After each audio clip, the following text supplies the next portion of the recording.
মিশু, উপদেষ্টা ডাক্তার জাহিদুর রহমান কখন ঢাকা পৌঁছাবেন এবং কি হয়েছিল তার সাথে, এই বিষয়ে সরকার বা পররাষ্ট্র মন্ত্রণালয়ের ভাষ্য কি একটু জানাবেন আমাদেরকে। জ্যোতি, শেষ থেকে শুরু করি এখন পর্যন্ত সরকারের পররাষ্ট্রমন্ত্রী ডক্টর খলিলুর রহমান তিনি কিছুক্ষণ আগে মন্ত্রণালয়ে প্রবেশ করেছেন।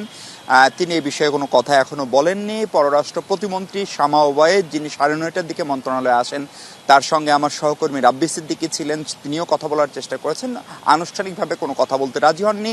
দিল্লিতে বাংলাদেশের যে হাই কমিশন, তাদের সঙ্গে আনুষ্ঠানিকভাবে আমরা বক্তব্য চেয়েছিলাম, সেখান থেকেও পাইনি। এমনকি ঢাকার যে ভারতীয় হাই কমিশন, তাদের সঙ্গে আমি কথা বলার চেষ্টা করেছি, আনুষ্ঠানিকভাবে তারা কোনো পক্ষ এখন পর্যন্ত কিছু আমাদেরকে জানাননি। কিন্তু যেটি ঘটেছিল সেটি হচ্ছে ইন্ডিয়ান ওশেন রিম কনফারেন্স, আয়োরা, যে কনফারেন্সটি 4 দিন ব্যাপী ছিল, সেটিতে যোগ দেওয়ার জন্য সরকারের তথ্য এবং পলিসি বিষয়ক উপদেষ্টা, প্রধানমন্ত্রীর উপদেষ্টা তিনি ডাক্তার জাহিদুর রহমান, তিনি গতকাল বিকেলে 3:20 যে এয়ার ইন্ডিয়ার ফ্লাইট, সেটিতে তিনি দিল্লিতে রওনা করেন। দিল্লিতে পৌঁছানোর পরে তিনি যখন ইমিগ্রেশন প্রক্রিয়া সম্পন্ন করতে যান, তখন আগে থেকেই তার পাসপোর্ট দেওয়ার পর যে ঘটনাটি ঘটে, তিনি অর্ডিনারি পাসপোর্ট ব্যবহার করছিলেন, অর্থাৎ তিনি সরকারের উপদেষ্টা হওয়ার পরেও এখন পর্যন্ত কূটনৈতিক পাসপোর্ট নেননি বা নেওয়া হয়ে ওঠেনি। কেন নেননি সেটি ভিন্ন আলোচনা।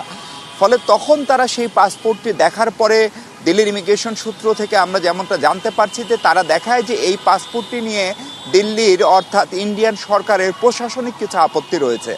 এটার কারণ হিসাবে ধারণা করা যেতে পারে যে অন্তর্বর্তী সরকারের আগে, অর্থাৎ জুলাই গণঅভ্যুত্থানের আগে পরে ডাক্তার জাহিদুর রহমান তার জাহেদ স্টক যে ইউটিউব পেজ, সেখানে যে সমস্ত তিনি তার যে সমস্ত ভিডিও আপলোড করতেন, যে সমস্ত বিবৃতি দিতেন, সেগুলোর কোনোটি নিয়ে ভারতীয় সরকারের আপত্তি থাকতে পারে। এবং তারই পরিপ্রেক্ষিতে সেই সময় কিন্তু ভারতে বাংলাদেশের অন্তত 11 জন ইনফ্লুয়েন্সারের ব্যক্তিগত ইউটিউব চ্যানেল বন্ধ করা হয়। সেই তালিকায় ডাক্তার জাহেদেরটিও ছিল।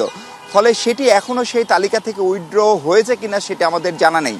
কিন্তু সেই পরিপ্রেক্ষিতে তাকে দীর্ঘক্ষণ জিজ্ঞাসাবাদ করা হয় এবং যেহেতু ডাক্তার জাহিদ সরকারি সফরে যাচ্ছিলেন, ফলে স্বভাবতই দিল্লির পররাষ্ট্র মন্ত্রণালয়, বাংলাদেশের হাই কমিশনার নিজে দিল্লি এয়ারপোর্টে ছিলেন বলে আমরা জানতে পেরেছি। এবং একটা পর্যায়ে গিয়ে বিষয়টা ভোগান্তির পর্যায়ে চলে যায় এবং প্রায় রাত 11:30টার দিকে ডাক্তার জাহিদুর রহমান সিদ্ধান্ত নেন যে তিনি আর ভারতে যাবেন না, প্রবেশ করবেন না আনুষ্ঠানিকভাবে, অর্থাৎ তার পাসপোর্টে কোনো সিল দেওয়া হয়নি। যেটি আরও জানা গেল, আমরা ঢাকার ভারতীয় হাই কমিশন এবং পররাষ্ট্র মন্ত্রণালয়ের 2 সূত্র থেকে নিশ্চিত হতে পেরেছি ডাক্তার জাহিদুর রহমান ভারতের ভিসা নিয়ে যাননি, তিনি সার্ক ট্রাভেল এক্সামশন যে স্টিকার সেটি নিয়ে সফর করছিলেন। ফলে আনুষ্ঠানিকভাবে ঢাকার ভারতীয় হাই কমিশন দাবি করছে যে তারা তার ভিসা আবেদন পাননি, যেটি সত্যও বটে। কিন্তু তিনি যে সফর করছেন সেটি তাদের না জানার কথা নয়। পরবর্তীতে বাংলাদেশ হাই কমিশন, সেখানে কর্মরত বিভিন্ন সংস্থা, বিভিন্ন এজেন্সি, তাদের সঙ্গে কথাবার্তা বলে বিষয়টি সুরাহার চেষ্টা করা হলেও শেষ পর্যন্ত তা সফল হয়নি।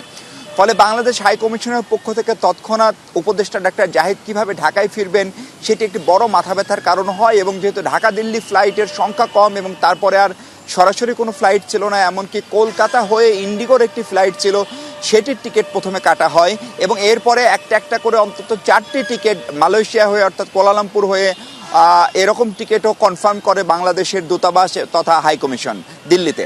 শেষ পর্যন্ত তিনি শ্রীলঙ্কার একটি ফ্লাইটে তিনি বাংলাদেশ সময় রাত 1টায় অর্থাৎ দিল্লি সময় 12:30টায় তিনি সেই ফ্লাইটে উঠেন এবং তিনি ধারণা করা হচ্ছে এখন থেকে হয়তো 5-7 মিনিট অর্থাৎ 11:20-25-এর ভিতরেই তিনি ঢাকায় অবতরণ করবেন। যে ঘটনাটি ঘটছে, পররাষ্ট্র মন্ত্রণালয় বলছে তারা খুব নিশ্চিত না, কিন্তু আনুষ্ঠানিক যোগাযোগ হয়েছিল। তারপরে এই ঘটনাটি কেন ঘটলো সেটি নিশ্চিতভাবেই বাংলাদেশের সরকার এবং পররাষ্ট্র মন্ত্রণালয়ের জন্য একটি বড় মাথা ব্যথার কারণ। এবং আমরা ধারণা করছি বিষয়টি নিয়ে দিল্লির বাংলাদেশ হাইকমিশনের সঙ্গে পররাষ্ট্রমন্ত্রী এরই মধ্যে কথা বলেছেন, পররাষ্ট্র প্রতিমন্ত্রী কথা বলেছেন, পররাষ্ট্র সচিব বিষয়টি দেখভাল করছেন এবং সরকারের অবস্থান কি এবং এই পরিপ্রেক্ষিতে সরকার কোনো সিদ্ধান্ত নেবেন কিনা সেই সব বিষয়গুলো নিয়ে আমরা ধারণা করছি পরবর্তী সময় আপনাদেরকে আরেকটু তথ্য জানাতে পারবো। জ্যোতি। মিশু, আপনাকে ধন্যবাদ।